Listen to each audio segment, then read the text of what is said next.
And there's a study shown on the effect of BNPL on BNPL user themselves. Okay, the study found that it actually increased the likelihood of tapping into their saving in terms of incurring overdraft fee, in terms of, incurring late payment fees.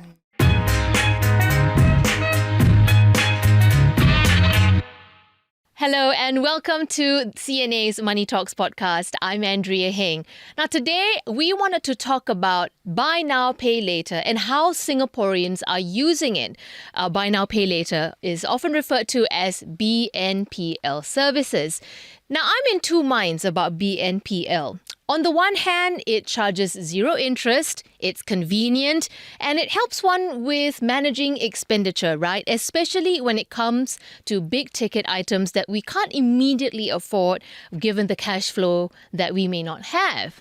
But on the other hand, we are starting to hear reports of more and more Singaporeans, especially young Singaporeans, and how they are using BNPL services for their daily expenses. So clearly, we are very aware and appreciative of the benefits of BNPL services.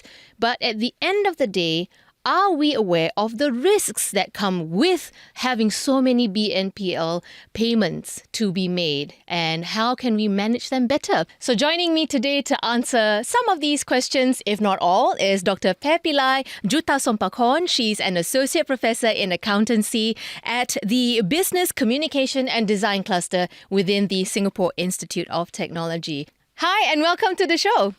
Hi, Andrea. Thanks for having me today. It's our pleasure. So I'm going to ask you a personal question first, Dr. Pear. Have you used BNPL services yourself? No. Right. No. So you stayed away from it. Yeah. I don't want to use BNPL. It's quite a personal choice, right? Sure. Because I used IPP before, which Right. is installment prepayment plan. You probably come across this before, right? Yeah, it's, for it's sure. offered by credit card for people to buy. Yeah. Interest-free, and it's like ranging from 6 months to 24 months, That's right, yeah. So for me, I made a big ticket item purchase earlier, electronic item, and I locked in for 24 months, right? Yeah. And what happened was that when I wanted to cancel the card, I am not able to prepay for the loan that I took right. up, right? So you can't pay the balance up front. Correct. Right. So that's the first reason. I think the second reason is I like to keep track of my expense in 1 month cycle. I do not like to have it spread over like 1 month, 2 months, 3 months, 4 months, which is a little bit hard to keep track Yeah. of. I think it's for simplicity, I prefer to have it done within one cycle. I'm just curious now, why do you think BNPL services have become so popular for daily expenses, especially nowadays? Because I find that quite concerning. I have to admit that BNPL is a pretty easy credit. It's too easy sometimes.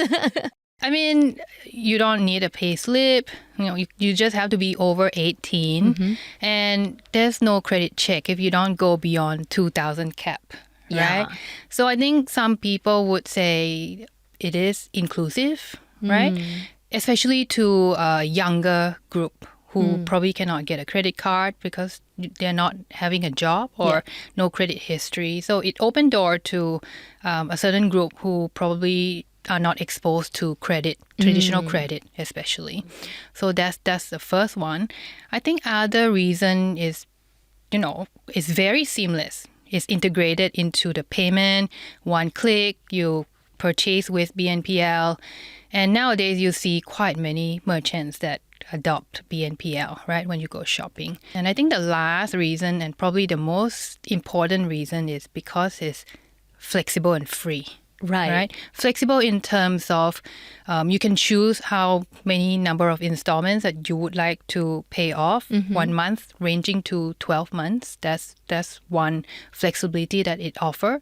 It's also free, right? Interest free. But I have to make a remark that in some scenarios, it's not free. But in general, if you go for a shorter installment, it is interest-free.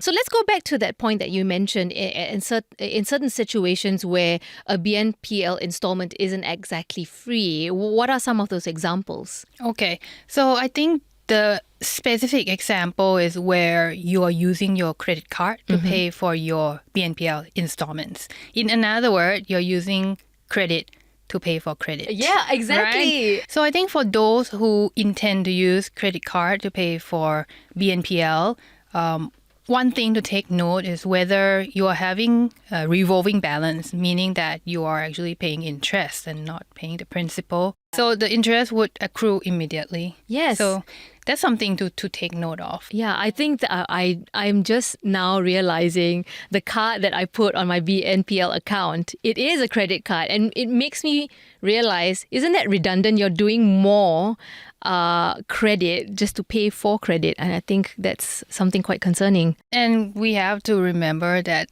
the rate that they charge per annum is 26 to 28% per annum. And I think also, like you said, this is where it gets dangerous as well, because young people may not necessarily be exposed to credit, like you said. Yes. So they don't even know that this is happening. Yes. Yeah. Yes. It's easy to take pressure off paying for a large expense or an expensive item, perhaps buying a branded bag. Perhaps you want to put it on BNPL, although I'm not sure if that's even offered. So the idea is to spread it out, right? To spread out the payments, which you're not a fan of, but some people feel like they need it. So I think psychologically, it makes it look like, oh, my monthly bill is small because I'm paying for this expensive thing, but my monthly bill for it is small. And I think this is where it gets quite risky. So people who do need to rely quite a bit on BNPL, what dangers or risks may they not be aware of? You spread out, split in 4, split in 6, split in 12.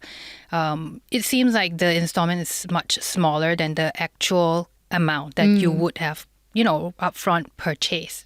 It can lead to an impression of affordability. Yes. Okay, to many of us. So I think when people perceive the goods to be very affordable, then there is a tendency for them to actually overspend. We know that right now we have a code of conduct for BNPL players. That's where right. there's a cap of $2,000 per provider, right?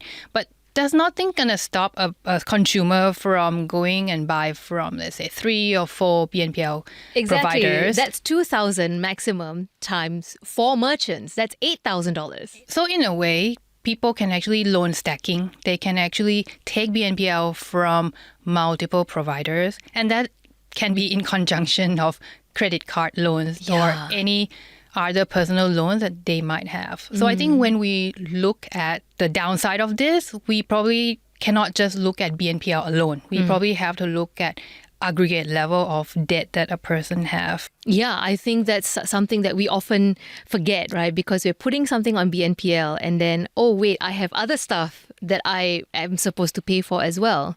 And these two factors can lead to financial strain on a person, right? If you think about the stress that a person would have for all the obligations, not only BNPL, probably, mortgage loans, personal loan, and other type of loans, it can really add up, right? Yeah. And there's a study shown on the effect of BNPL on BNPL user themselves. Okay, the study found that it actually increased the likelihood of tapping into their saving in terms of incurring overdraft fee, in terms of, incurring late payment fees. What would you advise then for someone like me to use BNPL for? So obviously, I personally would only use it for a big ticket item. It helps a little bit, especially, so my example would be my washing machine broke down recently.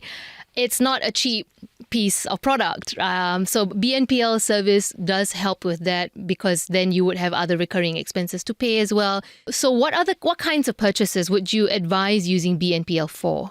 I think it really depends on a person, right? Sure. What do they use it for? Different people have different circumstances. But I think instead, I probably can give an advice on should you be using BNPL, or in which circumstance you shouldn't be using and stay away from BNPL, right? Yeah. It's a credit, and it's like any other credits. It's a double-edged sword, right? It provides financial flexibility for a consumer, but at the same time, it can create frictionless overspending, right? With BNPL, one thing that is different from other type of credit is that it doesn't have that credit check mechanism by the lender. Right. So the barrier to entry is very low. Yes. So in this case, the consumer would have to be very, very responsible when they want to take out BNPL loans. At the end of the day,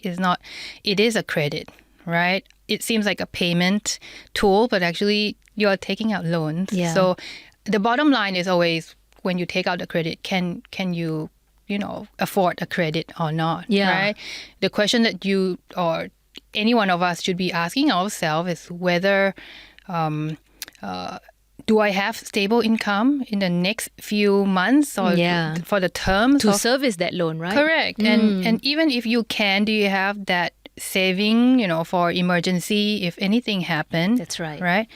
And that's one, right? Whether you can afford. Second is probably more on whether you understand the terms, okay?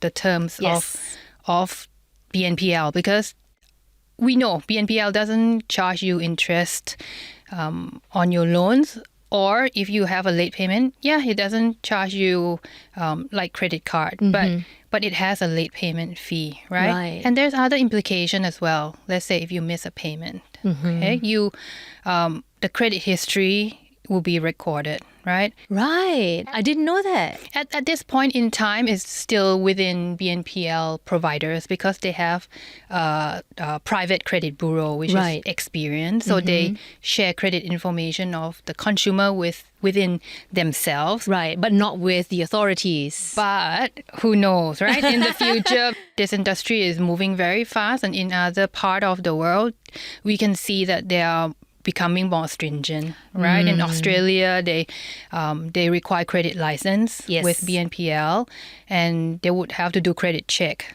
right? So I think we do not know what will evolve over time, right? Right now it's a private credit bureau, but in the future, how about if they move to traditional credit bureau like CBS, right? And this information will be shared with financial institutions like banks and money lender, and that's going to affect how we all take loans. Yeah, and especially if you're making some of these mistakes now when you're younger, that's going to affect your credit score. When it's time for you to get married, buy a house, get a car, your credit score is going to be affected. And I think especially for younger consumer, for example, 18 to 21 or 22, who might still be studying and they do not have a job or income. They probably have allowance from parents, right? Yeah. Or a part-time job, but it's not stable, right? Yeah. And they probably have less experience in terms of, managing their own finance. And probably this is the first credit that they have. Yeah. So I think, just have to be a little bit more careful. Yeah. You talked about how there are some penalties earlier, right, Dr. Pear? And one of which would be a late payment fee. I had the misfortune of them hounding me on the phone when I didn't make payment. Now, it's not because I couldn't afford a payment. It's just that I changed my credit card details. My credit card got hacked. I had to swap it out with the new details. I didn't update my BNPL provider's wallet. Right, so my credit card details were wrong and they were hounding me. So talk to us about some of these punitive measures or penalties that maybe we are not aware of when it comes to not making that payment on time or missing them or not paying at all even. As far as I know, I think they impose late payment and your account would be suspended and you would have to pay the late payment fee to reactivate your account. Just a final thought here, Dr. Pear. BNPL can be seen as a way of stretching one's salary, right? So say I am someone who has some stable income. I've set aside savings for a rainy day. I've done my due diligence, and now I want to take on a BNPL arrangement, installment for a big ticket item. Is this necessarily a bad thing? I don't think there's good or bad with credit, right? I think it depends on what you use it for, right? If you cannot pay for a course which is going to upgrade your skill this month, but you're going to pay it off with your next few salaries, then that's good, right? Because you're upgrading yourself. But if you're going to use credit to buy something you don't need, and that's going to reduce an amount of saving that you have or even investment for yourself in the future, and then you're going to, not save the world too, right? Because emission with production and destroying goods. So the answer is probably no, right? So I think it depends on what you use it for at the end of the day. Ultimately, I think it's about making practical choices and making sure you keep tabs on all your bills at the end of the day and where your financial flows are. At the end of the day, make sure you keep tabs on them so that you don't have your finances going awry. You can check out this episode and all other episodes of Money Talks on Apple Podcasts, Spotify, as well as YouTube. For now, credits to the team. We are going to say thank you to Crispina, Robert, Tiffany Ang, Junaini Johari, Joanne Chan, Hanida Amin, and Saya Wind. This is the Money Talks podcast. I'm Andrea Heng signing off.